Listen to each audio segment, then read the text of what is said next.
বর্তমান যুগে ডিজিটাল হিংসা হলো আপনার ভিডিও অনেকেই দেখবে বাট কোনো রকম লাইক কমেন্ট অথবা সাবস্ক্রাইব করবে না বা ফলো করবে না।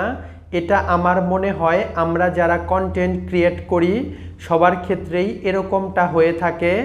হ্যালো এভরিওয়ান, আসসালামু আলাইকুম। কেমন আছেন সবাই? আমি তো আলহামদুলিল্লাহ ভালো আছি। আবারও হাজির হয়ে গেলাম আরও নতুন একটি রেসিপি নিয়ে।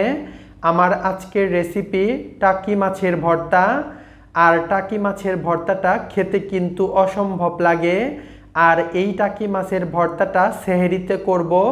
সেহরিতে এরকম একটা মাছের ভর্তা থাকলে আর কোনো কিছু লাগবে না, এক প্লেট ভাত অনায়াসে খেয়ে ফেলতে পারবেন। এরকম একটা ভর্তার রেসিপি আজকে শেয়ার করব। তো বাজার থেকে টাটকা টাকি মাছ আনা হয়েছে, একদম লাফাচ্ছিল। তো আমি মাছগুলোকে ভালো মতো কেটে তারপর পরিষ্কার করে নেব। বেসিক্যালি টাকি মাছটা অনেক বেশি পিচ্ছিল ধরনের হয়ে থাকে, আর তার জন্য মাছটা যখন আমি কাটতেছিলাম অনেক বেশি প্যারা খাচ্ছিলাম। তো তারপর আঁশ নিয়ে এভাবে আমি মাছটাকে ভালো মতো কেটে নিয়েছি। আমরা যারা ঢাকা শহরে থাকি তাদের বাসায় কিন্তু অনেক সময় আঁশ অথবা ছাইটা পাওয়া যায় না। তো আমি এই ছাইগুলো গ্রাম থেকে নিয়ে এসেছিলাম, আর সেটা দিয়ে মাছটা কেটে নিয়েছি। আর তারপর মাছগুলোকে ঘষে ঘষে পরিষ্কার করে ধুয়ে নিয়েছি। এখন মাছগুলোকে ভাজি করব, আর তার জন্য প্রথমে চুলায় একটি কড়াই বসিয়ে দিয়েছি। আর কড়াইটা যখন ভালো মতো গরম হয়ে যাবে তখন দিয়ে দেব পরিমাণ মতো সরিষার তেল। আর তেল গরম হয়ে গেলে দিয়ে দেব শুকনো মরিচ আর কাঁচামরিচ। আমি এই ভর্তাটা শুকনো মরিচ এবং কাঁচামরিচ দুটো দিয়েই করব, এতে করে ভর্তার টেস্ট অনেক বেশি ভালো আসবে।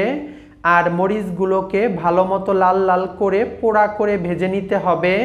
আমার শুকনো মরিচ এবং কাঁচা মরিচ দুটোই ভাজা হয়ে গেছে। আর ভাজা হয়ে গেলে আমি একটি প্লেটের মধ্যে উঠিয়ে নেব।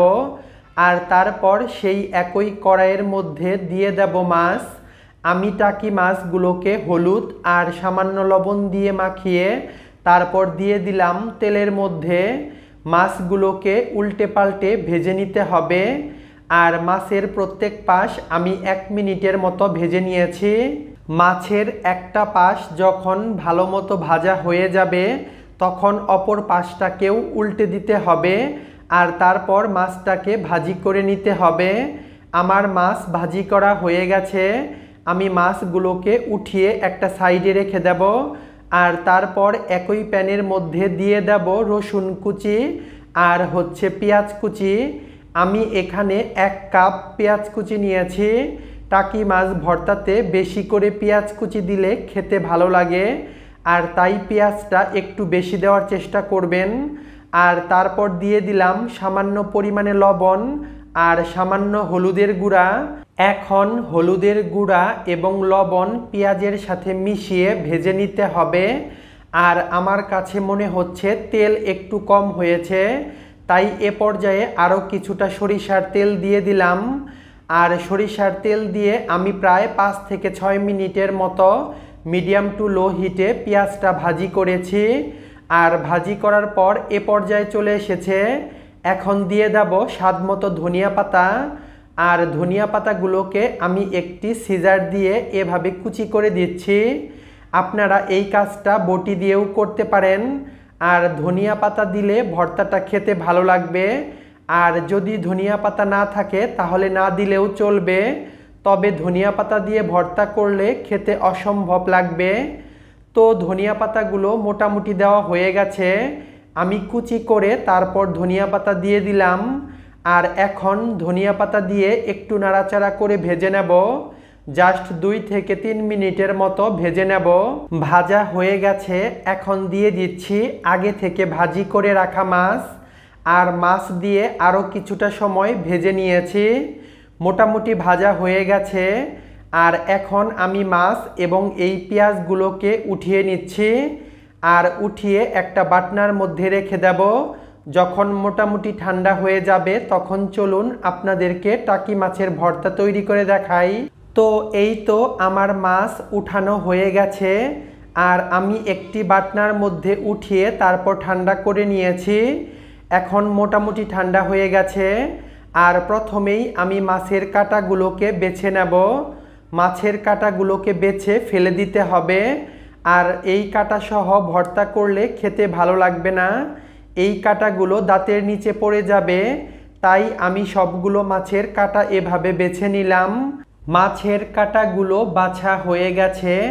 আর এখন দিয়ে দিচ্ছি আগে থেকে ভাজি করে রাখা শুকনো মরিচ আর কাঁচা মরিচ। এখন একটু লবণ দিয়ে আমি শুকনো মরিচগুলোকে ভালো মতো ক্রাশ করে নেব। আর তারপর এই কাঁচা মরিচগুলোকে ডলে ডলে চটকে নেব। আমি যখন কোনো কিছু ভর্তা করি তখন এই বাটনার মধ্যে ভর্তা করি, এতে করে ভর্তাটা অনেক বেশি ভালো হয়। তো আমার শুকনো মরিচ এবং কাঁচা মরিচ দুটোই চটকে নেওয়া হয়ে গেছে। এ পর্যায়ে একটি পিষনি দিয়ে আমি সব কিছু ভালো মতো মিক্স করে নেব। আমি কিভাবে করছি আপনারা কিন্তু স্ক্রিনেই দেখতে পাচ্ছেন। এই কাজটা বাটনা দিয়ে করা একদম ইজি, যে কাজটা হাত দিয়ে করতে একদমই কষ্টসাধ্য হতো। আর হাত দিয়ে করলে ভর্তাটা এতটা সুন্দর হতো না। এভাবে করলে ভর্তাটা অনেকটাই আঠালো টাইপের হবে, যে ভর্তাটা খেতে অসম্ভব মজার। তো মোটামুটি করা হয়ে গেছে।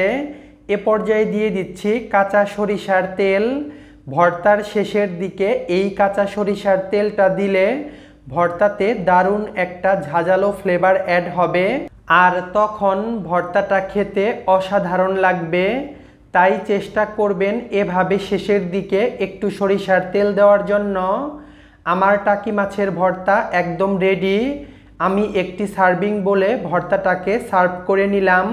রেসিপিটা ভালো লাগলে প্লিজ আমার ইউটিউব চ্যানেলটাকে সাবস্ক্রাইব করবেন। আর ফেসবুক পেজ এবং টিকটক থেকে দেখে থাকলে অবশ্যই ফলো দিয়ে আমার পাশেই থাকবেন।